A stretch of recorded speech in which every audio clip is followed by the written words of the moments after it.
ഗുജറാത്ത് കലാപം നടക്കുമ്പോൾ നമ്മളൊക്കെ കേട്ട കഥയാണെന്ത് 72 മണിക്കൂർ സമയം എന്ത് ചെയ്യുക കലാപകാരികൾക്ക് കൊടുക്കൂ എന്ന് പറഞ്ഞു. എന്നുവെച്ചാൽ ആ കലാപത്തെ അല്പം നീട്ടിക്കൊണ്ടുപോയിട്ട് അതിന്ന് കിട്ടാവുന്ന ഒരു അഡ്വാൻറ്റേജിനെയാണ് BJP എന്ന് കണ്ടത്. 2021 505, 2022 599, 2023 നേരത്തെ നവംബർ വരെയുള്ളതാണ് പറഞ്ഞ ആ വർഷം മുഴുവൻ 720 അറ്റാക്കുകൾ ക്രൈസ്തവ സമൂഹത്തിനെതിരെ ഹിന്ദുത്വ വർഗീയവാദികളിൽ നിന്ന് ഉണ്ടായി എന്നാണ് കണക്ക് പറയുന്നത്. മണിപ്പൂർ ഇന്ത്യയുടെ ഒരു വിങ്ങലായി കഴിഞ്ഞ 18 മാസത്തോളമായി നിലനിൽക്കുകയാണ്.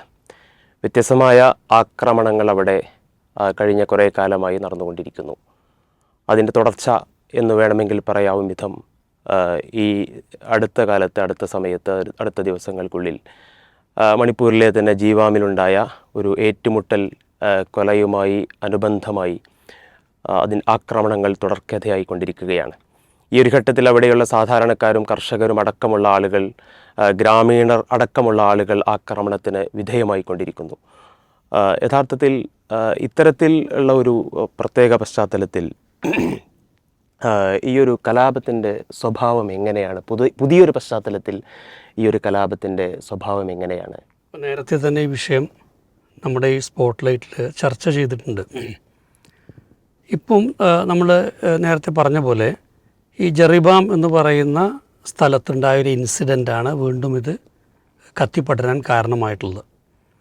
അത് ബോധപൂർവം സൃഷ്ടിച്ചതാണോ അതോ സ്വാഭാവികമായി അവിടുത്തെ ഒരു അന്തരീക്ഷത്തിൻ്റെ പ്രഷർ കാരണം സംഭവിച്ചതാണോ നമുക്ക് അത്ര വ്യക്തതയൊന്നുമില്ല. അത് തൻ്റെ ഗർഭിണിയായ ഭാര്യയെ കാണാൻ വേണ്ടിയിട്ട് ഒരു കുക്കി അങ്ങോട്ട് വരുന്നു. ആ പ്രദേശത്തിൻ്റെ പ്രത്യേകത മനസ്സിലാക്കണം. അപ്പം പൊതുവേ നമ്മൾ എടുത്തു കഴിഞ്ഞാൽ ഈ കുക്കികളും മെയ്ത്തികളും 2 വിഭാഗങ്ങളായി വ്യത്യസ്ത പ്രദേശങ്ങളിലാണ് അവർ ഒന്നിച്ച് കഴിയുന്ന ഇതില്ല. എന്നാൽ ഈ ഒരു അതിർത്തി പ്രദേശമാണിത്, ആസാമിൻ്റെ അതിർത്തി പങ്കിടുന്നൊരു സ്ഥലം. അതിൻ്റെ ഒരു പ്രത്യേകത എന്താ വെച്ചാൽ അവിടെ ഇവരെല്ലാം താരതമ്യേന ഒരു സൗഹൃദത്തിൽ കഴിഞ്ഞിരുന്നവരാണ്. മാത്രമല്ല ഇവർ മാത്രമല്ല വേറെ നമുക്കറിയാം ഇവിടെ മുസ്ലിങ്ങളും കുറച്ചൊക്കെ ഉണ്ട്. അപ്പോൾ ഇങ്ങനത്തെ വ്യത്യസ്ത വിഭാഗങ്ങൾ, അതുപോലെ കുക്കികളിൽ തന്നെയുള്ള ധാരാളം ഉപവിഭാഗങ്ങളുണ്ട്, ജാതി വിഭാഗങ്ങളുണ്ട്, അതായത് ഗോത്ര വിഭാഗങ്ങൾ. ഇവരെല്ലാം ഒരു സാമാന്യൻ ഒന്നിച്ച് കഴിഞ്ഞിരുന്ന സ്ഥലമാണ്. അപ്പോൾ അവിടെ എന്തുകൊണ്ട് ഇത് സംഭവിച്ചു എന്ന് ചോദിക്കുമ്പോൾ നമുക്ക് ചിലപ്പോൾ സംശയിക്കാനിടയുണ്ട് അതിലുള്ള ഏതെങ്കിലും ബോധപൂർവമുള്ള ഒരു ഇടപെടൽ സംഭവിച്ചിട്ടുണ്ടോ എന്ന് നമുക്ക് ചോദിക്കാം. എന്തായാലും ഈ ഒരു പൊട്ടിത്തെറി സംഭവിക്കുമ്പോൾ നമുക്കറിയാം ഈ പൊതുവേ നിലവിലുള്ള സാഹചര്യം അനുസരിച്ച് മലമ്പ്രദേശങ്ങളിലാണ് കുക്കികളുള്ളത്, താഴ്വരയിൽ ഇംഫാൽ അടക്കമുള്ള താഴ്വരകളാണ് മെയ്ത്തികൾ ഉള്ളത്. അപ്പോൾ ഒരു ഭാഗത്ത് കലാപം, ഒരു ഭാഗത്ത് ഇതിനിടയിലാണ് ആർമിയും മറ്റുമൊക്കെ ഇങ്ങനെ ഡിപ്ലോയ് ചെയ്ത് നിൽക്കുന്നത്. ഇവിടെ നിന്ന് അങ്ങോട്ട് ചില ആക്രമണം വരും, അവിടെ നിന്ന് ഇങ്ങോട്ടും ആക്രമണങ്ങൾ നടക്കും. ഇതാണ് സംഭവിച്ചുകൊണ്ടിരുന്നത്. പക്ഷേ ഇപ്പോൾ ഈ കലാപത്തിൽ എന്ത് സംഭവിച്ചു വെച്ചാൽ ഇദ്ദേഹം കൊല്ലപ്പെട്ടപ്പോൾ കുക്കികൾ മെയ്ത്തികളിൽ നിന്ന് 5 ആളെ തട്ടിക്കൊണ്ടുപോയി. ഇവരെ ഒന്നൊന്നായിട്ട് എന്താണ് ഇവർ 5-6 ശവങ്ങൾ പിന്നെന്താണ് പുഴയുന്ന ഉണ്ട്. ഇതിൽ പട്ടാളവും ഇടപെട്ടു, വെടിവെപ്പുണ്ടായി, 10ഓളം കുക്കികൾ എന്ത് ചെയ്തു, അവരും കൊല്ലപ്പെട്ടു. അപ്പോൾ 2 ഭാഗത്തും മനുഷ്യനഷ്ടങ്ങൾ സംഭവിച്ചു. പക്ഷെ ഇവിടെ നമ്മൾ കാണുന്ന ഏറ്റവും പ്രധാനപ്പെട്ടൊരു മാറ്റം എന്താ വെച്ചാൽ നേരത്തെ ഈ ബീരേൻ സിംഗിൻ്റെ ഭരണകൂടം ഇതൊക്കെ നടക്കുമ്പോഴും ഒരു സേഫറായിട്ട് നിൽക്കുകയാണ് ചെയ്തിരുന്നത്. പക്ഷെ നമ്മളിപ്പോൾ കാണുന്നൊരു കാര്യം എന്താ വെച്ചാൽ അദ്ദേഹത്തിനുള്ള പിന്തുണ പിൻവലിക്കുമെന്ന് NPP, അതായത് നേരത്തെയുള്ള NCPയുടെ പിന്നെ പൊട്ടിപ്പളർന്നു വന്ന നമ്മുടെ കോൺറാഡ് സിഗ്മയുടെ പാർട്ടി അവർ ചെയ്തിട്ടുണ്ട്. 10ഓളം കുക്കി MLAമാർ BJPക്കുണ്ട്. അവർക്കിടയിൽ ഇടയിളക്കം ഉണ്ടായിട്ടുണ്ട്. ചുരുക്കി പറഞ്ഞാൽ ബീരേൻ സിംഗ് സർക്കാരിന് ഭൂരിപക്ഷം നഷ്ടപ്പെട്ടേക്കാം എന്നുള്ളൊരവസ്ഥ വന്നു. 2 മെയ്ത്തികൾ തന്നെയും ഈ സർക്കാരിനെതിരായിട്ടുണ്ട്. കാരണം അതിന് നമുക്ക് വ്യക്തമാണ്, 2 മന്ത്രിമാർ ആക്രമിക്കപ്പെട്ടു, 5-6 MLAമാർ BJPയുടെ തന്നെ MLAമാർ ആക്രമിക്കപ്പെട്ടിട്ടുണ്ട്. അപ്പോൾ എല്ലാം കൂടെ കൂട്ടി വായിക്കുമ്പോൾ ഇവിടെ 2 വിഭാഗങ്ങളെയും തൃപ്തിപ്പെടുത്താൻ സർക്കാരിന് പറ്റാത്തൊരവസ്ഥയിലേക്ക് എത്തിയിട്ടുണ്ട്. ഇവിടെ വേറൊരു പ്രധാനപ്പെട്ട കാര്യം എന്താ വെച്ചാൽ നേരത്തെ ഉണ്ടായിരുന്നൊരു അന്തരീക്ഷത്തിന് മാറ്റം വന്നത് ഇനി ഒരിക്കലും യോജിക്കാൻ കഴിയില്ല എന്ന രൂപത്തിലേക്ക് ഇത് മാറിക്കഴിഞ്ഞിട്ടുണ്ട്. ഈ നമ്മുടെ 2 വിഭാഗങ്ങളും അതിപ്പോൾ ഈ പറഞ്ഞ മെയ്ത്തി വിഭാഗം നേരത്തെ തന്നെ ചില ഡിമാൻഡുകൾ വെക്കുകയും സർക്കാരിൻ്റെ മുകളിൽ പ്രഷർ ചെലുത്തുകയും ചെയ്തിരുന്നു. ഒരു പക്ഷേ അത് നടക്കുമെന്നായിരിക്കും അവർ കരുതിയിട്ടുണ്ടാവുക. അതെന്താ വെച്ചാൽ സർക്കാർ അവരുടെ കയ്യിലാണല്ലോ, പോലീസും അവരുടെ കയ്യിലാണ്. ഈ പോലീസിനെയാണ് അവർ സമർത്ഥമായിട്ട് ഉപയോഗിച്ചത്. നമുക്കറിയാം പോലീസിൻ്റെ തോക്കടക്കമൊക്കെ എന്ത് ചെയ്തു കൊണ്ടുപോയത് വെറുതെ കൊണ്ടുപോയതല്ല, അവർക്കൊരു അനുകൂലമായ നിലപാടെടുത്തുകൊണ്ടാണ്. ഇവിടെ സംഭവിച്ചത് എന്താ വെച്ചാൽ ഇവർ വെച്ച ഡിമാൻഡ് എന്താണെന്ന് വെച്ചാൽ ഈ കുക്കികളെ പൂർണ്ണമായിട്ട് അടിച്ച് അമർത്തണം എന്നുള്ളതായിരുന്നു. പക്ഷേ അത് അങ്ങനെ ഒരു നിലപാടിലേക്ക് പോകാൻ സർക്കാരിന് പറ്റാത്ത ഉണ്ടായിരുന്നു. കാരണം ഇവിടെ കേന്ദ്ര സേന CRPF അതുപോലെ ആസാം റൈഫിൾസും ഒക്കെ അടക്കമുള്ള കേന്ദ്ര സേനകളെ വിന്യസിച്ചിട്ടുണ്ട്. അപ്പോൾ ഇപ്പോൾ രണ്ട് കൂട്ടരുടെയും ഡിമാൻഡുകൾ നോക്കി നമുക്കറിയാം. മെയ്ത്തികളുടെ ഡിമാൻഡ് ഈ CRPFനെയും ആസാം റൈഫിൾ സേനയൊക്കെ പിൻവലിക്കണം, എന്നിട്ട് പോലീസിന് പൂർണ്ണ അധികാരം കൊടുക്കണം. എന്ന് വെച്ചാൽ ഒരു നരമേധത്തിനുള്ള സ്വാതന്ത്ര്യം അവർക്ക് കൊടുക്കണം എന്നുള്ളതാണ്. അതേസമയം കുക്കികളുടെ ഡിമാൻഡ് ഈ പറയുന്ന അവർക്ക് ഭൂരിപക്ഷമുള്ള പ്രദേശങ്ങൾ ഒന്നുകിൽ കേന്ദ്രഭരണ പ്രദേശമോ അതുമല്ലെങ്കിൽ അവർക്ക് സ്വതന്ത്ര അധികാരമുള്ള മേഖലകളോ ആക്കിയിട്ട് മാറ്റണം. ഇത് രണ്ടും നോക്കിയാൽ നമുക്കറിയാം ഇത് പരിഹരിച്ചു കൊടുക്കാൻ അല്ലെങ്കിൽ അനുവദിച്ചു കൊടുക്കാൻ പറ്റുന്ന ആവശ്യങ്ങളല്ല. പക്ഷേ ഇതിൽ വിട്ടുവീഴ്ച ചെയ്യാൻ ഇരു കൂട്ടരും ഇനി തയ്യാറായാൽ പോലും യോജിച്ചു കൊണ്ടുള്ളൊരു ഭരണകൂടം വരില്ല. ഒന്ന്. മൂന്നാമത്തൊരു വിഷയം, ഇവിടെ രണ്ട് എം പിമാരും കോൺഗ്രസ്സുകാരാണ്. ആകെ 2 MP ഉള്ളൂ. ഈ രണ്ടും കോൺഗ്രസ്സുകാരാണ്. ഒരു പക്ഷേ ഈ BJP കണ്ട ഏറ്റവും വലിയ അഡ്വാൻറ്റേജ് എന്ന് പറയുന്നത് ഇത് കലുഷിതമായി കഴിഞ്ഞാൽ ചുരുങ്ങിയത് ഒരു MP കിട്ടും. മെയ്ത്തി വിഭാഗങ്ങളുടെ ഇംഫാലും മറ്റൊക്കെ അവരാണ് കൂടുതൽ പോപ്പുലേറ്റഡ് ആയിട്ടുള്ള സ്ഥലം, ഭൂരിപക്ഷം അവരാണ്. അപ്പോൾ ഈ മറ്റേ MLA അല്ല MP കിട്ടിയില്ലെങ്കിൽ പോലും MP കിട്ടും. മിക്കവാറും MLA ഒരു ഭൂരിപക്ഷവും കിട്ടി ഭരണകൂടവർക്ക് നിലനിർത്താം. ഇതായിരുന്നു നമ്മൾ മനസ്സിലാക്കിയെടുത്തോളം അവരുടെ ഒരു പ്ലാന്. പക്ഷെ ആ ഒരു പ്ലാന് ഇതിലൂടെ തകർന്നു പോവുകയാണോ എന്ന് നമ്മൾ സംശയിക്കണം. കാരണം മെയ്ത്തികളുടെ വികാരത്തെയും അവർക്ക് പിടിച്ചു നിർത്താൻ പറ്റിയിട്ടില്ല. ഏറ്റവും ഒരു നമുക്ക് അത്ഭുതം തോന്നുന്നൊരു കാര്യം, ഇവിടെ ഈ അപ്സക്കെതിരെ അത് ഈ മറ്റേ ആംഡ് ഫോഴ്സസ് ആക്ടിനെതിരെ ആണ് പലരും സംസാരിച്ചത് നേരത്തെ. പക്ഷെ ഇപ്പോൾ തൽക്കാലെങ്കിലും എന്ത് ചെയ്യണം, അതിപ്പോൾ അവിടെ ഉണ്ടാകണമെന്നാണ് പലരും ആഗ്രഹിക്കുന്നത്. കാരണം മിലിറ്ററിയാണ് അല്പമെങ്കിലും സമാധാനം നിലനിർത്താൻ ഇവിടെ സഹായിക്കുന്നത്. കാരണം അതൊരു പക്ഷേ കുറച്ചുകൂടെ സ്വാതന്ത്ര്യമുള്ളൊരു വിഭാഗമായതുകൊണ്ടും അവരങ്ങനെ പെട്ടെന്ന് കയറിയിട്ട് സ്വാധീനിക്കാൻ പറ്റാത്തതുകൊണ്ടും അവരുടെ ആവശ്യകത എന്താണെന്ന് ഒരു പക്ഷേ അവർ തിരിച്ചറിയുന്നതുകൊണ്ടും ആയിരിക്കാം. പിന്നെ അവിടെ മുസ്ലിങ്ങളൊന്നും അല്ലല്ലോ, കൊണ്ട് പിന്നെ പ്രത്യേകിച്ച് ഒരു വെടിവെച്ച് കൊല്ലേണ്ട ആവശ്യമൊന്നും ഇല്ലതാണ് ഇവിടെ. പക്ഷെ നമ്മൾ 2-3 കാര്യം മനസ്സിലാക്കേണ്ടത്, ഈ വിഭജനത്തിൻ്റെ രാഷ്ട്രീയം എന്നത് അപ്ലൈ ചെയ്യുന്ന BJP ഇന്ത്യയെ എങ്ങോട്ട് കൊണ്ടുപോകുമെന്നതിൻ്റെ ഏറ്റവും നല്ലൊരു സൂചനയാണ്. നമുക്കറിയാം ഗുജറാത്ത് കലാപം നടക്കുമ്പോൾ നമ്മളൊക്കെ കേട്ട കഥയാണെന്ത്, 72 മണിക്കൂർ സമയം എന്ത് ചെയ്യുക കലാപകാരികൾക്ക് കൊടുക്കൂ എന്ന് പറഞ്ഞു. എന്നുവെച്ചാൽ ആ കലാപത്തെ അല്പം നീട്ടിക്കൊണ്ടുപോയിട്ട് അതിൽ കിട്ടാവുന്ന ഒരു അഡ്വാൻറ്റേജിനെയാണ് BJP എന്ന് കണ്ടത്. സമാനമായ രീതിയിൽ ഈ കലാപം നടന്നു കഴിഞ്ഞിട്ടും സമാധാന ശ്രമങ്ങൾ നടക്കാതെ ഇതിങ്ങനെ നീട്ടി കൊണ്ടുപോവുകയാണ് ചെയ്തത്. അപ്പോൾ അതിലൂടെ എന്തൊരു ബെനിഫിറ്റ് BJP പ്രതീക്ഷിച്ചിരുന്നു. പക്ഷെ ആ ബെനിഫിറ്റ് അവർക്ക് നഷ്ടമാവുകയാണോ എന്ന് നമ്മൾ സംശയിക്കണം. കാരണം മഹാരാഷ്ട്രയിൽ നിന്ന് തെരഞ്ഞെടുപ്പ് റാലിയൊക്കെ ഒഴിവാക്കി അമിത്ഷാ ഡൽഹിയിലേക്ക് ചർച്ചയ്ക്ക് എത്തിയിട്ടുണ്ട്. അപ്പോൾ എവിടെയോ ചില കാര്യങ്ങൾ കൈവിട്ടു പോവുകയാണോ എന്നുള്ളത് നമ്മൾ ചിന്തിക്കേണ്ടതുണ്ട്. ഏറ്റവും അവസാനത്തൊരു വിഷയം എന്താ വെച്ചാൽ, ഏറ്റവും അപകടകരമായിട്ടുള്ള വിഷയവും ഈ ഒരു ഗോൾഡൻ ട്രയാങ്കിൾ എന്ന് പറയുന്ന ചൈനയും നേപ്പാളും മ്യാൻമറൊക്കെ ചേർന്നൊരു ഗോൾഡൻ ട്രയാങ്കിളിൻ്റെ ക്ലോസസ്റ്റ് ആയിട്ടുള്ള സ്റ്റേറ്റുകളിലൊന്നാണ് ഇത്. മണിപ്പൂർ അതിർത്തി പ്രദേശം പങ്കിടുന്നുണ്ട്. അതുകൊണ്ട് തന്നെ ഒരുപാട് സ്വതന്ത്ര വ്യാപാരങ്ങളിലൂടെ നടക്കുന്നുണ്ട്. അപ്പോൾ ആയുധങ്ങൾ മിക്കവാറും ഇവർക്ക് ആയുധങ്ങൾ കിട്ടുന്ന മ്യാൻമറിൽ നിന്നാണ്. ചൈനീസും ഉണ്ടാകാം, മ്യാൻമറിൽ നിന്ന് കിട്ടുമെന്ന് നമുക്ക് അറിയാം. അപ്പോൾ അത്തരത്തിലുള്ള ഇരു കൂട്ടരെ സംബന്ധിച്ചോളം അവർ നന്നായിട്ട് ആയുധങ്ങൾ ശേഖരിച്ചിട്ടുണ്ട്. റോക്കറ്റുകളടക്കമുള്ള ആയുധങ്ങളൊക്കെ ശേഖരിച്ചിട്ടുണ്ട്. അപ്പോൾ ഇത് ഒരു കലാപം ശരിക്കും പൊട്ടിപ്പുറപ്പെട്ടാൽ അനിയന്ത്രിതമായിട്ടുള്ളൊരു അവസ്ഥയിലേക്ക് പോകാം. ഇത്തരത്തിലുള്ള സപ്ലൈ കൂടുകയും ചെയ്യാം. രണ്ടാമത്തെന്ന് വെച്ചാൽ ഇവിടെ ഈ മലമ്പ്രദേശങ്ങളിൽ നടക്കുന്ന വ്യാപകമായ ചില കൃഷിയും അത്തരത്തിലുള്ള ചില ബിസിനസ്സുകളൊക്കെ ഉണ്ട്. ചിലരൊക്കെ പറഞ്ഞു കേൾക്കുന്നത് ഇതിൽ ഈ ഭരണകൂട വിഭാഗത്തിൽ പോലുമുള്ള ചിലർക്കുണ്ടായിരുന്ന താല്പര്യങ്ങൾ, അത് കോടികളുടെ 60,000 കോടിയുടെയൊക്കെ ബിസിനസ്സാണെന്നാണ് പറയുന്നത്. അത്തരത്തിലുള്ള ആ ബിസിനസ്സിന് ഇപ്പം അത് ഇന്ത്യക്കാർ പോലുമല്ല നിയന്ത്രിക്കുന്നത്. മ്യാൻമറുമൊക്കെയായിട്ട് ബന്ധപ്പെട്ട ചില ലോബികളാണ് നിയന്ത്രിക്കുന്നത്.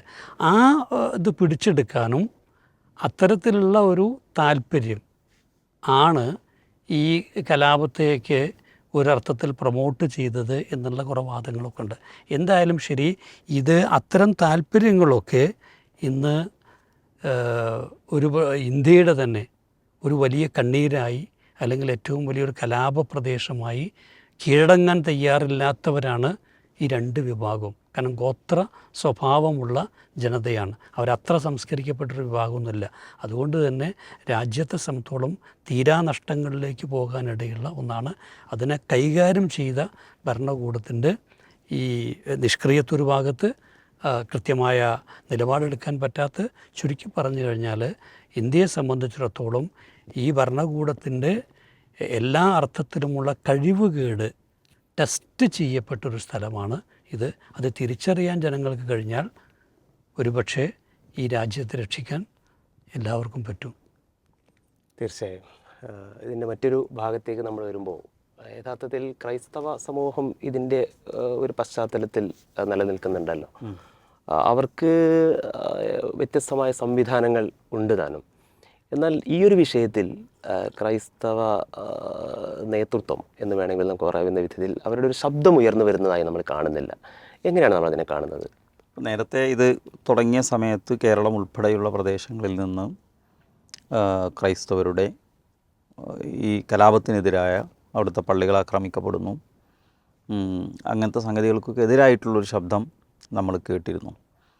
എനിക്ക് തോന്നുന്നത് പിന്നെ ഇന്ത്യൻ പ്രസിഡൻറ്റിനെ, രാഷ്ട്രപതിയെ അവർ ഒരുമിച്ച് വിവിധ സംസ്ഥാനങ്ങളിൽ നിന്നുള്ള ക്രൈസ്തവ പുരോഹിതന്മാരുടെ ഒരു ടീം പോയി ഇവരെ, ഒരു ഡെലഗേഷൻ പോയി ഇവരെ കാണുകയും പ്രസിഡൻറ്റിനെ കാണുകയും സംസാരിക്കുകയൊക്കെ ഈ വിഷയത്തിൽ ചെയ്തിരുന്നു.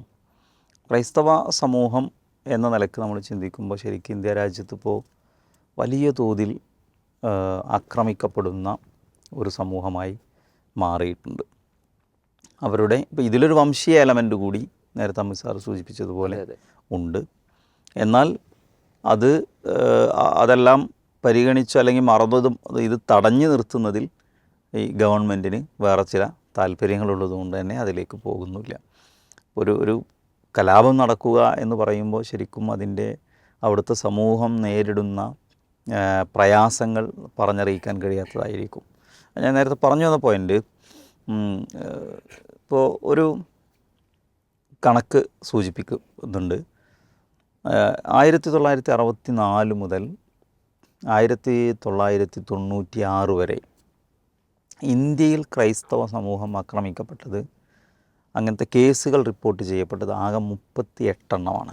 38 കേസാണ് റിപ്പോർട്ട് ചെയ്യപ്പെട്ടിട്ടുള്ളത്. എന്നാൽ പിന്നീട് അത് 1997 ആ വർഷം മാത്രം 27 കേസ് വന്നു. 98 70 കേസുകൾ റിപ്പോർട്ട് ചെയ്തു. അഥവാ ആ കാലത്തിന് പ്രത്യേകതയുണ്ട്. ഇന്ത്യ രാജ്യത്ത് BJP ഗവൺമെൻറ് അധികാരത്തിലേക്ക് വരുന്ന ഒരു സമയമാണത്. ഒരു 30 വർഷത്തിലധികം സമയം കൊണ്ട് റിപ്പോർട്ട് ചെയ്ത ക്രിസ്ത്യാനികൾക്കെതിരായിട്ടുള്ള ആക്രമണത്തിൻ്റെ ഇരട്ടിയോളം ഒറ്റ വർഷം കൊണ്ട് റിപ്പോർട്ട് ചെയ്യപ്പെടുന്ന സാഹചര്യമുണ്ടായി.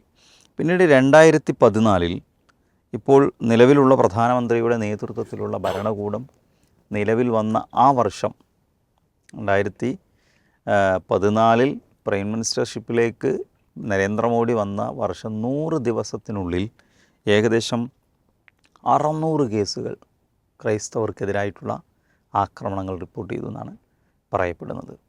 അത് ഓരോ സംസ്ഥാനങ്ങളിലും ഇപ്പോൾ അതിലെ ക്രൈസ്തവ സമൂഹത്തിനെതിരായിട്ടുള്ള ആക്രമണങ്ങളുടെ എണ്ണം എടുക്കുമ്പോൾ ഇതിൽ 2023 വരെയുള്ള ഒരു കാലയളവിലെ എണ്ണം പറയുന്നത് UP യിൽ മാത്രം 287 കേസുകൾ ആക്രമണങ്ങൾ നടന്നു എന്നാണ് പറയുന്നത്. ഛത്തീസ്ഗഡിൽ 148, ജാർഖണ്ഡിൽ 49, ഹരിയാനയിൽ 47, മധ്യപ്രദേശിൽ 35, കർണാടകയിൽ 21, പഞ്ചാബിൽ 18, ബീഹാറിൽ 14, ഗുജറാത്തിൽ 8, തമിഴ്നാട്ടിൽ 8, ജമ്മു ആൻഡ് കാശ്മീരിൽ 8, രാജസ്ഥാനിൽ 7, ഒറീസയിൽ 7, ഡൽഹിയിൽ 6, അതുപോലെ തന്നെ മഹാരാഷ്ട്രയിൽ 6, ഉത്തരാഖണ്ഡിൽ 4, ബംഗാളിൽ 4, ഹിമാചൽ പ്രദേശിൽ 4, ആസാമിൽ 2. ഇങ്ങനെ ഇത് 2023 കണക്കാണ് പറയുന്നത്. 687 ആക്രമണങ്ങൾ 2023 നവംബർ വരെയുള്ള കണക്കാണ് പറയുന്നത്. അപ്പോൾ ഈ നിലയ്ക്ക് 2014 147 ആക്രമണങ്ങളുണ്ടായി, 2015 177, 2016 208, 2017 240, 2018 292, 2019 328, 2020 279, 2021 505, 2022 599, 2023 നേരത്തെ നവംബർ വരെയുള്ളതാണ് പറഞ്ഞാൽ വർഷം മുഴുവൻ 720 അറ്റാക്കുകൾ ക്രൈസ്തവ സമൂഹത്തിനെതിരെ ഹിന്ദുത്വ വർഗീയവാദികളിൽ നിന്ന് ഉണ്ടായി എന്നാണ് കണക്ക് പറയുന്നത്. 2008 ഒറീസയിലെ കാണ്ഡമൽ അതാണ് സ്ഥലത്തിൻ്റെ പേര് ഞാൻ ഓർക്കുന്നത്.